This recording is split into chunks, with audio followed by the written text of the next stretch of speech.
¿Qué tal, compañeros? Muy buenas tardes, noches, días, a la hora que nos estén viendo por acá.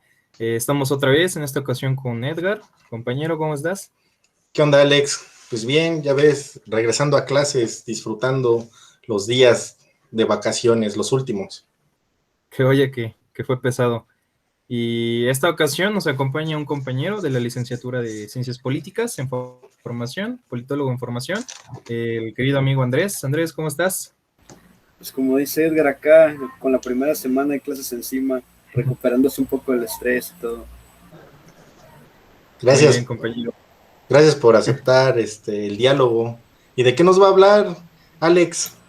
Este es el tema de esta tarde, va a ser muy interesante, es muy interesante porque es un tema pues que nos acuña como país, que nos tiene que interesar pues por la situación global que está atravesando el planeta, es el tema de la pandemia, el tema de las crisis y demás. Esta tarde nos va a platicar Andrés, vamos a platicar con él, dialogar sobre el tema de inmigración en el estado de Chiapas, específicamente en el municipio de Tapachula, que se encuentra en el sur del estado, que es frontera con Guatemala y por ende, pues recibe mucho flujo migratorio, ¿no? En los últimos años, ahorita nos va a platicar Andrés más o menos su percepción, pero sí, en los últimos años, desde la pandemia para acá, el flujo de inmigrantes ha subido demasiado y pues él que es ciudadano de allá, de Tapachula, pues nos va a platicar su percepción y lo que él percibe desde su punto de vista. Claro, Entonces, claro que para sí. empezar, me gustaría preguntarte, primero, ¿tú cómo ves la percepción? O sea, tú como ciudadano, ¿cómo has ido viendo este desarrollo de flujo de inmigrantes desde que tienes uso de razón, desde que pues naciste allá, desde que tienes esta conciencia de que pues, en tu municipio hay flujo continuo de inmigrantes? Claro, como bien lo mencionas, Tapachula es considerada la puerta de México.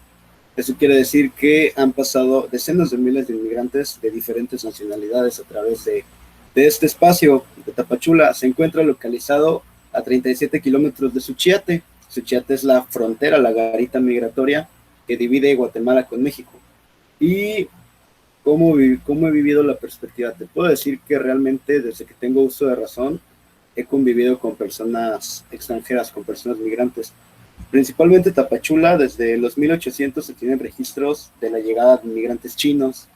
Los chinos han dado una cultura muy grande a Tapachula, han hecho de hecho la comida típica de la región, la comida china, y desde hace unos años, más o menos desde hace como unos 20, 25 años, hemos tenido un gran flujo migratorio de centroamericanos. En anterioridad, antes del 2005, que pasó un huracán muy fuerte que se llama el huracán Stan, aquí en Tapachula pasaba la bestia, la famosísima bestia.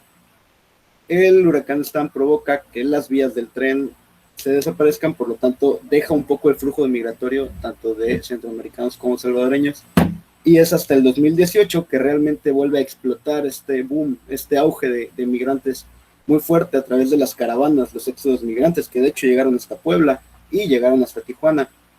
En el 2018 me toca vivir la primera caravana, fue una cosa impresionante, fue un mar de gente, realmente se habló muy mal de esa caravana, se hablaba de que venían delincuentes, de que venían rateros, de que venían muchos tipos de personas, pero si realmente te acercabas a platicar con ellos, la mayoría eran personas que venían huyendo del país, venían pidiendo asilo por razones humanitarias, porque quizás en Honduras o en El Salvador no tenían las condiciones para poder subsistir de esa manera.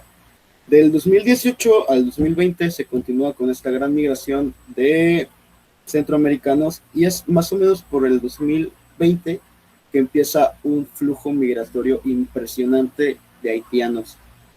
Actualmente, aquí tengo la cifra exacta, permítanme se las comparto. Actualmente en Tapachula, censado por el INEGI, se encuentran 22.800 migrantes.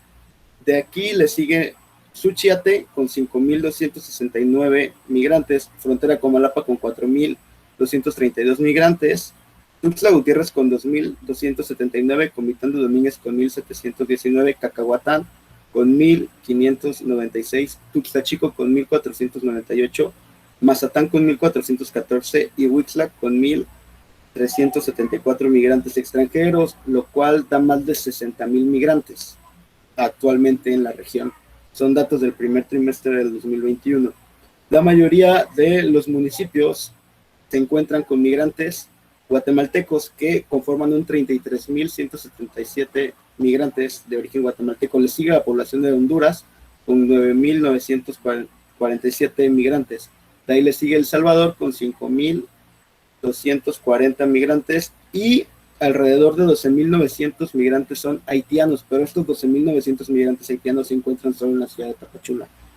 Ahora, si vamos a hablar de la ciudad de Tapachula, también podemos hablar, ahorita se me perdió, de aquí podemos hablar de la ciudad de Tapachula. ¿Por qué es tan importante?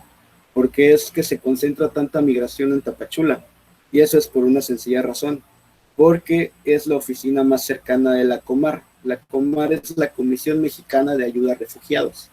Es aquí donde tienen que hacer sus trámites, es aquí donde tienen que presentarse para poder solicitar asilo, y la Comar te da un resultado aproximado de hasta de 55 días hábiles para realizar tu solicitud y para que te dé una respuesta si te dan o no asilo. Estos 55 días hábiles cuentan solamente los lunes a viernes, sin contar fines de semana y días festivos. Obviamente por la pandemia, estos 55 días hábiles se han convertido hasta en 6 o 7 meses que los migrantes están varados sin una respuesta y sin poder salir de Tapachula y sin poder regresar a sus países de origen. Ya es interesante todo esto. Oye, yo ahorita que eres estudiante de la licenciatura en Ciencias Políticas, una pregunta parecida a la que te decía Alex. O sea, ¿tú cómo ves en el sentido estudiantil, de formación académica, que realmente se dialogue sobre este tema de migración en Chiapas? Porque nosotros solamente lo pensamos, bueno, es mi percepción, no sé cuál sea la tuya, que observamos que la política solamente son estas cuestiones de partidos políticos o de las acciones o decisiones que está tomando un gobernante para los gobernados, etcétera, ¿no? Y otra cuestión importante es que solamente se piensa de la migración de México hacia Estados Unidos, ¿no? O sea, ni siquiera se piensa de Centroamérica para México y poder acceder posteriormente a Estados Unidos. Y algo muy importante que a mí me agradó y que yo desconocía, que es que muchos de ellos piden asilo, ¿no? O sea, me imagino que también es asilo político, ¿no? Por las situaciones que vivió anteriormente Honduras, Nicaragua, o sea, que no es tan lejano, o sea, el pasado que ellos han tenido. ¿Cuál es tu percepción con respecto a estas dos cuestiones que te pongo? Mira, primero te voy a tocar un tema muy interesante que mencionaste, que es el asilo. México otorga 2 diferentes resoluciones a todos estos migrantes. Uno es el término de refugio y otro es el término del asilo. El asilo es una protección que le da el Estado a un extranjero que sufre o ha sufrido alguna violación de derechos humanos en su país de origen. Y el refugio es un programa social que otorga el gobierno a los solicitantes de asilo que están en algún grado de vulnerabilidad. Esto quiere decir, por ejemplo, si viene una señora embarazada, una mamá con sus hijos, ella no solo solicita asilo, sino que solicita refugio. Ella es tomada directamente y no hay tanto problema porque se puede quedar en el área limítrofe de Tapachula. No es en el caso del asilo. Otra cosa que comentabas que es muy interesante es, como tú dices, la mayoría de las personas solo ve la migración de México a Estados Unidos, pero se nos olvida que realmente México es la puerta a Estados Unidos de igual forma. Uno de los ejemplos más grandes son los migrantes cubanos. Los migrantes cubanos no solo vienen de paso a Tapachula, ellos lo que desean es llegar a Estados Unidos y no encuentran una mejor forma de hacerlo que ingresando a través de la garita migratoria de Suchiate para que desde acá consigan su visado estadounidense y se puedan ir directo a Tijuana solo para pasar. Es sumamente interesante, ¿no? Lo que platica Andrés. Y bueno, yo me voy a regresar un poquito referente al diálogo que hubo después de la primera pregunta que te hice. Y es referente a, primero, el número de cantidades de nacionalidades que se encuentran, ¿no? Parada ahorita en Tapachula. Bueno, por los datos que hemos estudiado, se dice que por ahí de 90 nacionalidades hay en en el Zócalo de Tapachula, ¿no? Acá la pregunta es, ¿no? El acercamiento que, como tú mencionaste hace un momento, o el diálogo que has tenido, lo que has percibido tú como ciudadano, ¿cuál crees que sea la mayor cuestión por la cual primero la gente en Centroamérica, en Cuba, en Haití, están decidiendo pasar por México? Obviamente no, su destino o lo que ellos quieren no es quedarse acá en México, sino llegar al famoso sueño americano. Pero tú desde el estudio de la ciencia política, desde tu perspectiva, ¿cuál es la principal razón o cuáles son la serie de razones que hace que estas personas, estos humanos, pues decidan entonces pues invertir el camino y querer llegar allá? Claro, mira, te voy a mencionar específicamente los elementos Haití. Haití es uno de los países más pobres del mundo. De acuerdo con el Banco Mundial, en el 2020, alrededor del 60% de la población haitiana se encuentra en condiciones de pobreza y de precariedad. También este país tiene un índice de desarrollo humano de los más bajos del planeta. Este ocupa el lugar 170 de 189 países. Y no solo eso, debido al COVID, o a la pandemia del COVID, su economía cayó un 3.8%. También tenemos que hablar de la inestabilidad política que existe en el país. Hasta hace poco acaban de asesinar al presidente de Haití. Realmente no se han recuperado del sismo que pasó en el 2010, si no me equivoco. Entonces, es realmente una tierra con oportunidades casi inexistentes. Es muy difícil el poder sobresalir en tierras como Haití. Entonces, yo creo que la principal búsqueda de los haitianos no es tanto el sueño americano. Más bien, yo creo que ven a México como un aire, como respirar tranquilos. Esta es una tierra que les puede brindar oportunidades. Esta es una tierra que les puede servir mucho para crecer como individuos y como personas. Hablando del tema de los centroamericanos, como Honduras, como Nicaragua, como Guatemala, la mayoría de estos países, específicamente El Salvador y Honduras, tienen una inestabilidad social muy grande. La mayoría de las personas, bueno, no la mayoría de las personas, pero sí en una mayor parte existen las pandillas, existen personas que violentan a otras personas, y es precisamente por eso que toman la fuerte decisión, porque yo no quiero pensar lo fuerte que es el caminar desde tu lugar de origen hasta buscar algo tan difícil como lo es llegar a Estados Unidos, ¿sabes?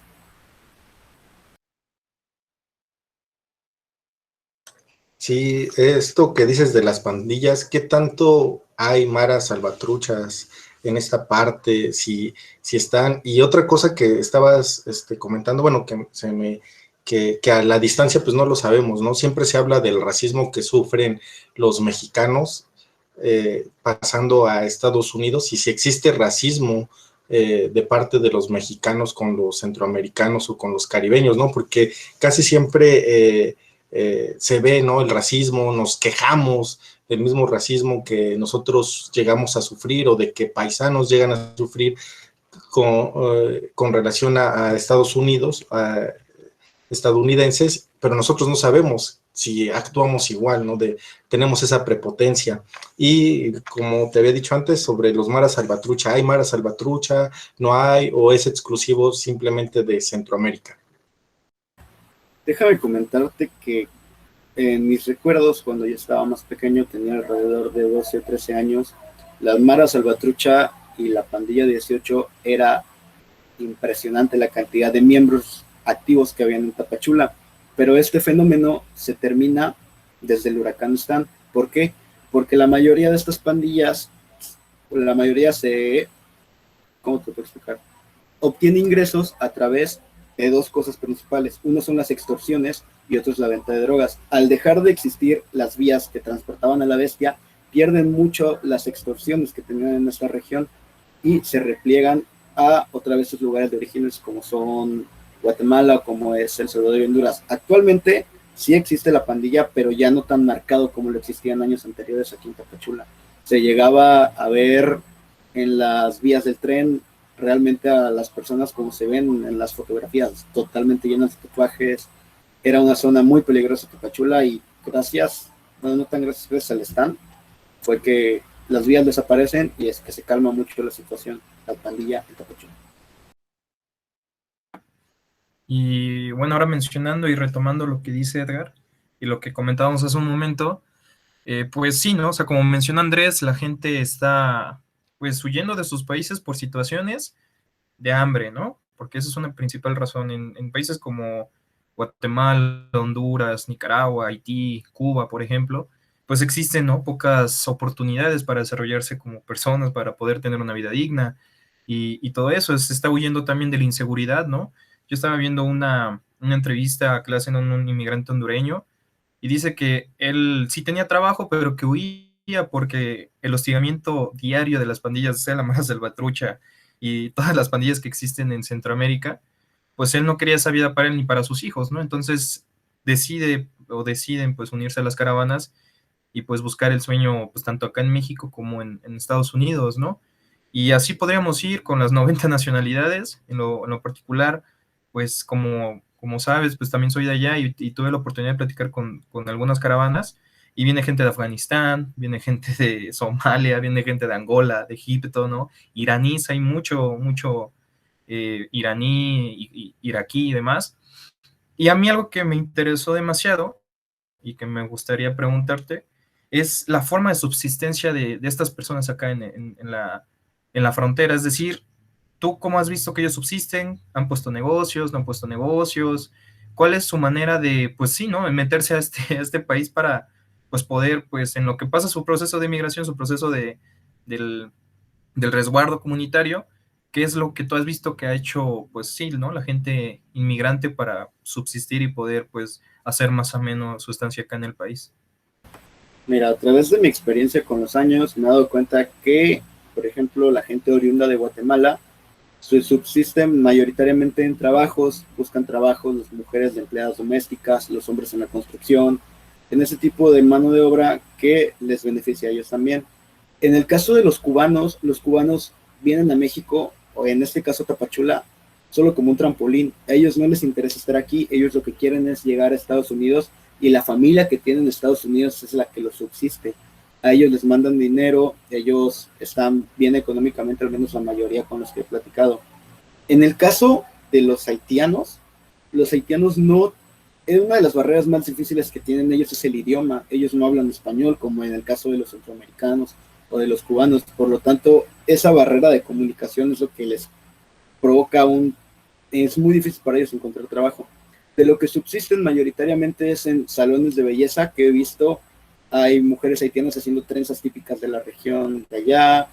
Hay mujeres haitianas cocinando comida haitiana, que de hecho eso es algo que me gusta mucho de haber nacido en una frontera. Todas las cosas que te puedes ver de diferentes países, como comida hondureña, comida centroamericana, comida haitiana, comida de Irán, de todo tipo. Entonces la mayoría llega y pone sus negocios. En el caso de los haitianos, como te comento, sí buscan más también la mano de obra en construcciones, en trabajos que no requieren tanto el estar en atención a público.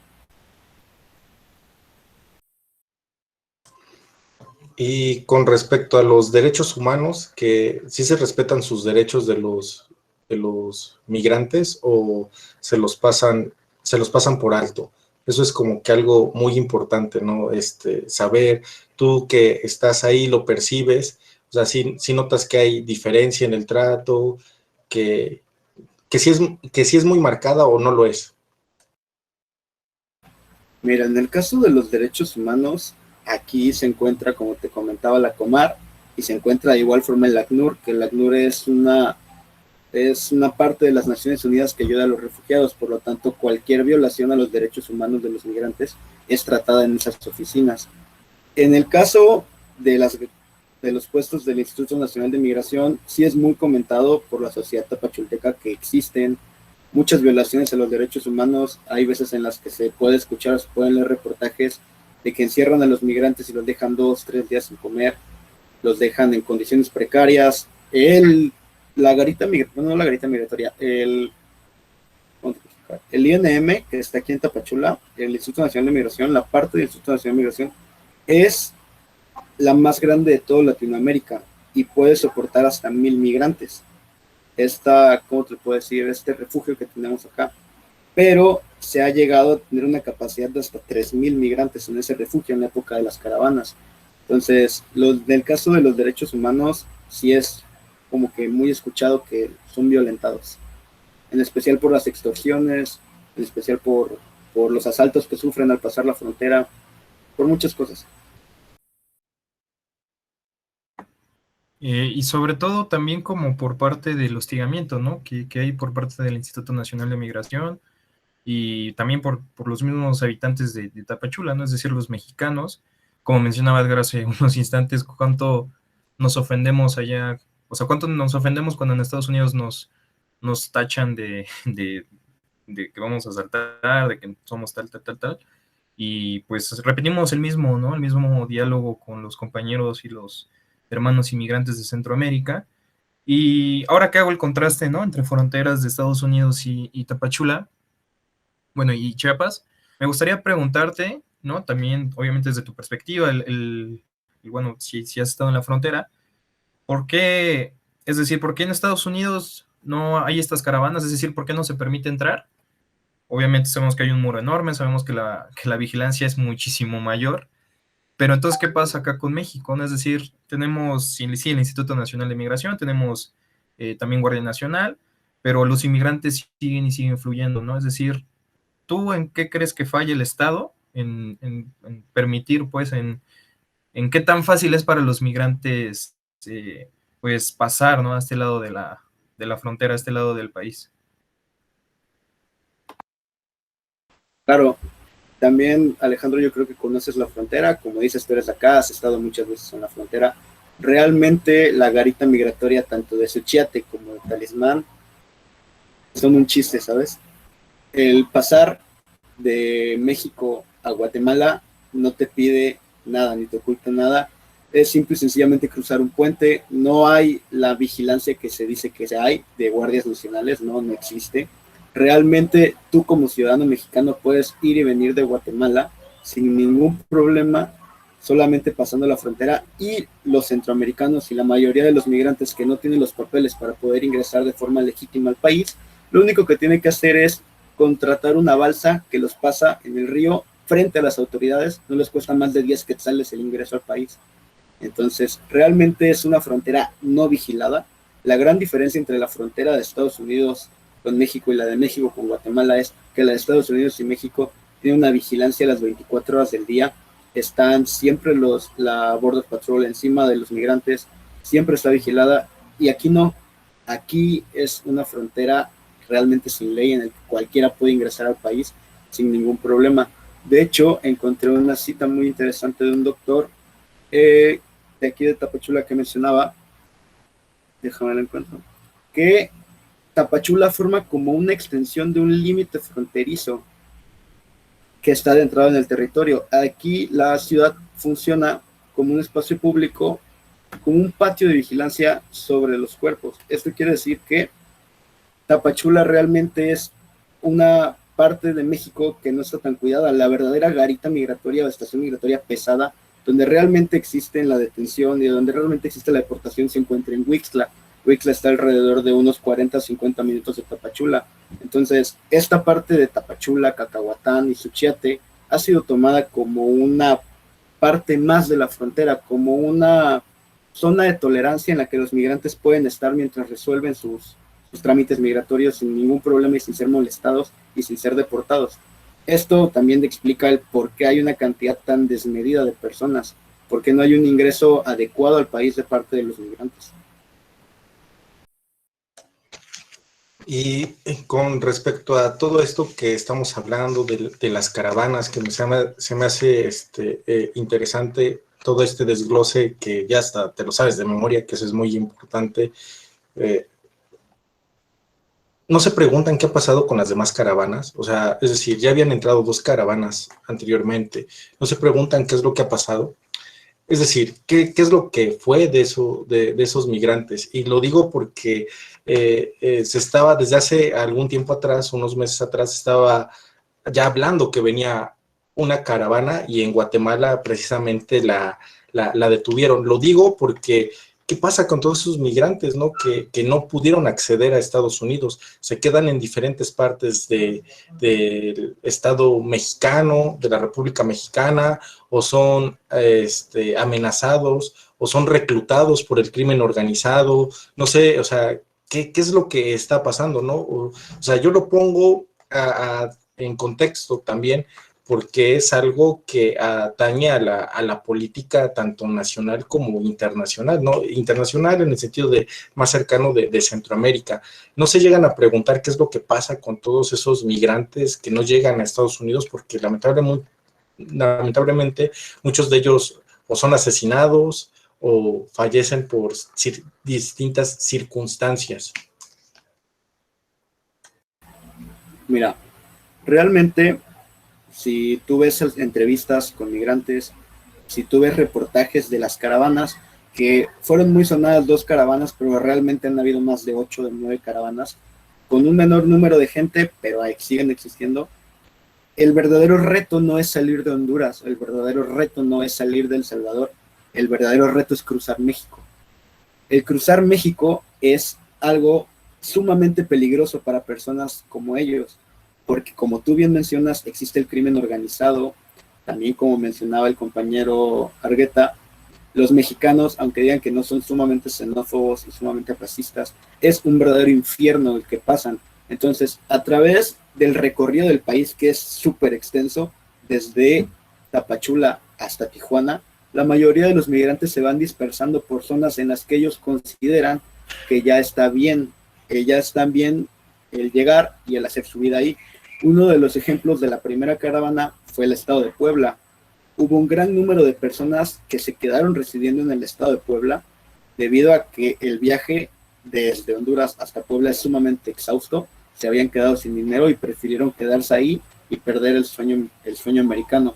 Otra cosa que pasa muy seguido es que llegan a Tijuana y en mismo Tijuana los rebotan, no les permiten el ingreso a Estados Unidos y se quedan en Tijuana, que es otra zona fronteriza sumamente interesante, y sería sumamente interesante también hablar con gente de Tijuana, porque yo creo que es una perspectiva completamente diferente de la frontera sur a la frontera norte. Ahora me gustaría preguntar también referente a todo esto que estamos hablando, porque, bueno, como mencionaste, como migrantes se encuentran con muchos obstáculos desde que salen de su país, ¿no? Desde su lugar de nacimiento, pero llegan a México y se encuentran con el último muro, ¿no? El muro más grande que tiene Estados Unidos, hablando geopolíticamente, porque a veces pensamos que pues las órdenes vienen del federal, no vienen de Palacio Nacional, pero bueno, me gustaría también escucharte referente a qué tanto crees que influya también la política estadounidense, ¿no? Es decir, hubo un cambio de presidente en Estados Unidos, de Trump a John Biden, que sí ha habido cambios, ¿no? Que como sus posturas del presidente Joe Biden, pues sí, ¿no? Es una cuestión más de prohibir entradas, de hacer más largos los procesos y demás. Y bueno, o sea, ¿cómo ha influido eso desde tu perspectiva? ¿No? Es decir, desde que tomó posesión este presidente, ¿tú crees que sí ha habido más mano dura, más detención referente a esto? Y también me gustaría preguntarte cuál es el diálogo que hay entre mexicanos referente a los migrantes, es decir, ya sean con tus amigos allá, con tu familia, con la familia de alguien más, con tal. ¿Cuál es el discurso que hay, no? Porque como mencionaste, como mencionamos hace un momento también, pues existen esta xenofobia y existe este racismo increíble que, como mencionamos, nos enojamos cuando lo hacen los gringos, pero lo hacemos nosotros y pareciera normal, ¿no? Entonces, me gustaría pues preguntarte estas 2 cuestiones y ver cuál es tu análisis que haces referente a. De hecho, en el 2018, cuando Donald Trump todavía seguía en el poder, fue muy preciso en el decirle a México que tenía que detener a las caravanas migrantes desde antes de llegar a Estados Unidos. Fue una presión política muy fuerte que hizo el presidente Trump al presidente Andrés Manuel para frenar estas caravanas.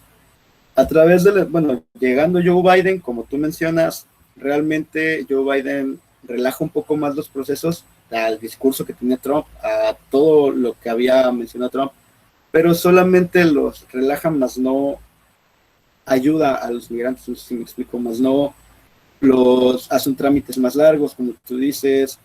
Sigue siendo igual de difícil la entrada, tanto como Trump como Biden. solo que Trump sí era un poco más mediático en lo que decía.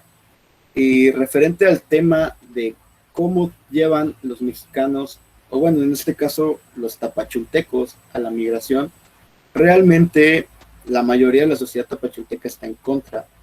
En estos momentos, a través de la llegada de puros migrantes haitianos, bueno, de la mayoría de los migrantes haitianos, pues Haití es una de las, es una, o si no me equivoco, una de las colonias de afroamericanos más grandes de América Latina. Entonces, realmente te puedes dar cuenta de los xenofóbicos y de los racistas que son los mexicanos en base al color de piel de las personas. No vas a escuchar una sola persona aquí, sea quien sea, que no se refiera de una manera despectiva o de una manera insultante hacia esas personas. En el caso de los hondureños y de los centroamericanos, yo creo que hemos convivido tanto con esas personas, o bueno, con esos migrantes, que realmente se olvida un poco el odio que se les tiene, bueno, no el odio, sino que se olvida un poco que son diferentes a nosotros, es más tranquilo con ellos, pero actualmente con los haitianos sí es una cosa total y completamente insultante como se refiere la sociedad a ellos. Y desde tu perspectiva, desde lo que has estudiado y has visto preparándote en ciencia política, tú analizas, ves, observas que algún día se pueda acabar este tipo de migración, este tipo de situación de la migración, porque la migración que se da, como tú lo has expuesto y como ya he sabido, se da por muchas cuestiones, pero casi siempre se da por asilo, se da por refugio, se da por las necesidades básicas que hay en estos países. Entonces, desde tu análisis, desde el estudio de la ciencia política, desde la reflexión que tú has venido haciendo antes de estudiar ciencia política, ¿tú crees que pueda llegar el momento en el que, si no se puede terminar esta cuestión de migración, crees que pueda reducirse la migración? Todo lo contrario, amigo. Yo creo que realmente la migración va a seguir aumentando, principalmente por lo que estamos viviendo, que es una pandemia que ha golpeado a todos los gobiernos del mundo, que ha hecho que la mayoría de los gobiernos subdesarrollados tenga pérdidas monetarias muy grandes, haya menos oportunidades ahora con una enfermedad mortal. Todo este tipo de cosas yo creo que va a provocar un mayor índice de migración. Realmente la ubicación geográfica de México siempre va a provocar que sea un país receptor de migrantes, también como recibe, envía a otros países, como es el caso de Estados Unidos, que se habla mucho de las migraciones de mexicanos a Estados Unidos, pero si tú analizas la situación actual de México, realmente de México o de Tijuana salen más migrantes no mexicanos a Estados Unidos que mexicanos.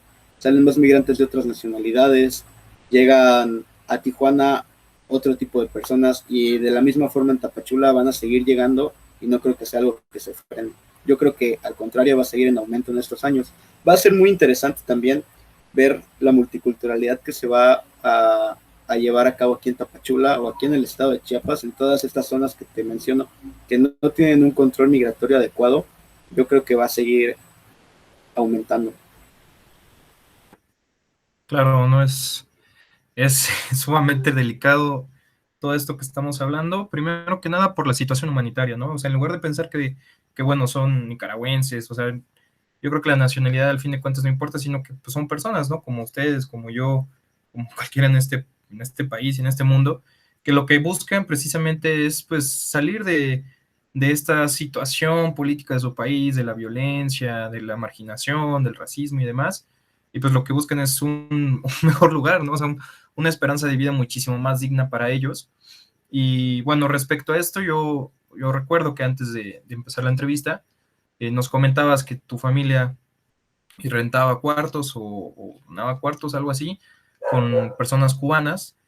Y es una pregunta interesante. Primero, el cómo es el diálogo con ellos, pues. O sea, no quiero decir que cómo es el diálogo con esas personas, sino cómo existe esa relación entre inmigrante mexicano, pues, o inmigrante local. Porque ahí va bueno, y aparte de eso, ¿no? Que es sumamente interesante, me gustaría preguntar, ese contraste que se tiene, ¿no? Sabemos que la situación ahorita en Cuba es muy mediática, obviamente, por la situación de la caída de los Castro cuando fallecieron y el actual presidente, el primer presidente que tiene Cuba después de la revolución, porque se le da mucho enfoque, ¿no? Decimos, no, pues es que en Cuba, pues la gente pues vive mal, en Cuba tal, tal, tal, tal, que obviamente es cierto, ¿no? No vamos a negar que no es cierto, pero ¿qué pasa entonces con los otros países, ¿no?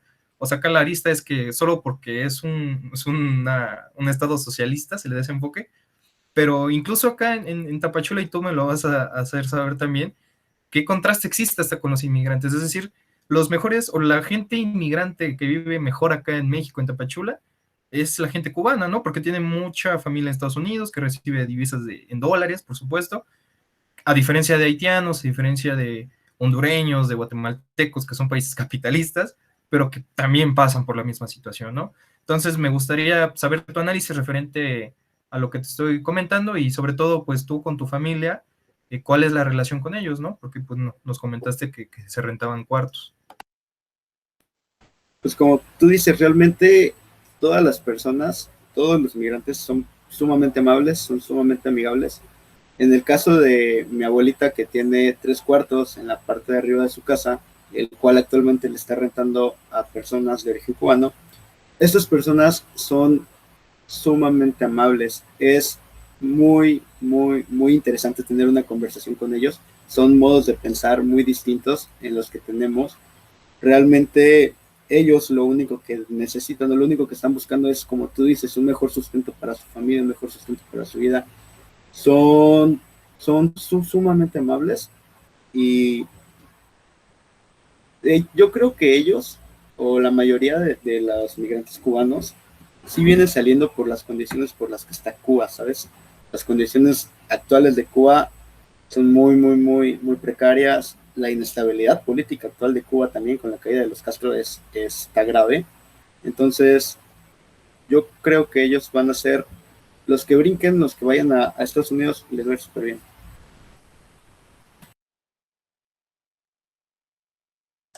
Sí, bueno, ya no, sí queríamos saber lo que lo te había preguntado Alex. Bueno, no pasa nada lo de tu familia, cómo apoya, cómo es esa relación.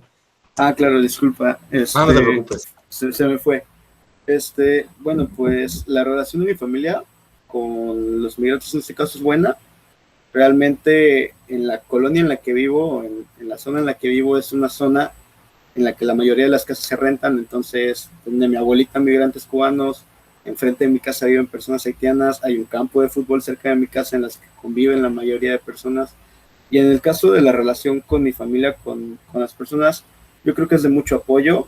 Hace poco acababa de llegar una familia de cubanos que tenían 2 niñas, una de 2 años y una de 4 años, y las niñas lloraban mucho porque extrañaban pues a su tierra, a su familia, a su abuelita en este caso, porque mi abuelita nos comentaba que lloraban por su abuelita.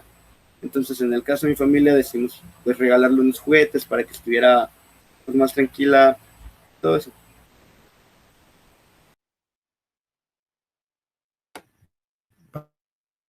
Para ir cerrando, me gustaría hacerte la siguiente pregunta, que en lo personal creo que es muy necesaria, ¿no? Porque, bueno, ya te preguntó Edgar cuál era como la solución. Bueno, más que la solución, si es que esto iba a disminuir, y yo pienso igual que tú, es decir, este sistema, ¿no? Yo creo que ya vamos a hablar de estas cosas, de que este sistema, ¿no? Neoliberal, capital, hace que más países se hagan día con día más pobres, ¿no? O sea, que las situaciones sean aún más precarias y demás, ¿no? Entonces, si sabemos que no, que estamos muy lejos de acabar con la migración, porque bueno, también ha habido pláticas con Kamala Harris, que es la vicepresidenta de Estados Unidos, en el que se invita a los Estados Unidos y a México a invertir en estos países centroamericanos, invertir dinero, en invertir pues todas estas cuestiones para que la gente tenga más oportunidades, para que haya un mejor desarrollo de vida, educación, salud y por supuesto de trabajo. Pero bueno, a parecer pues estos países como Estados Unidos o los imperialistas, pues como que no tienen tanto interés en eso. Entonces, te hago esta pregunta también, pues, porque pues, es un estado diverso, ¿no? Como tú mencionaste. ¿Qué papel debería de adoptar nosotros como mexicanos con los inmigrantes? Es decir, sabemos que pues, son gente que, como hemos mencionado en toda la entrevista, que pasan por situaciones muy difíciles y que por algo están acá en México, no porque, o sea, ¿a quién le va a gustar salirse de su casa, ¿no? Y caminar y caminar, o sea, imagínate, por ejemplo, la gente en África, o sea, cruzan todo el océano a llegar a Brasil y de Brasil se vienen para acá. Es una situación sumamente compleja, cansada y demás.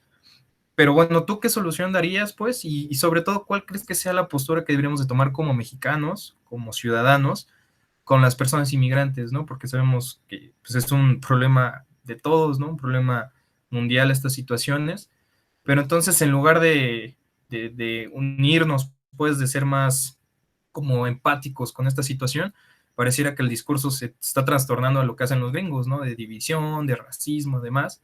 Pero entonces, bueno, me gustaría escuchar cuál sería tu propuesta, cuál sería tu solución, qué es lo que tú piensas para hacer que toda esta situación tan lamentable sea muchísimo más amena, tanto para nosotros como mexicanos, como para los compañeros inmigrantes. Como dices tú, yo creo que lo ideal sería empatizar con ellos, abrir nuestro lado humanitario y entender que no están aquí por gusto, que no es un viaje que ellos hacen porque quieran vivir en México, o bueno, sí porque quieran vivir en México, pero no porque quieran salir de su zona de confort, ¿sabes? De sus países. Ellos vienen buscando una mejor vida y por lo tanto es algo comprensible que el ser humano siempre busca el mayor bienestar para él y para su familia. Entonces yo creo que el ser empático sería lo mejor.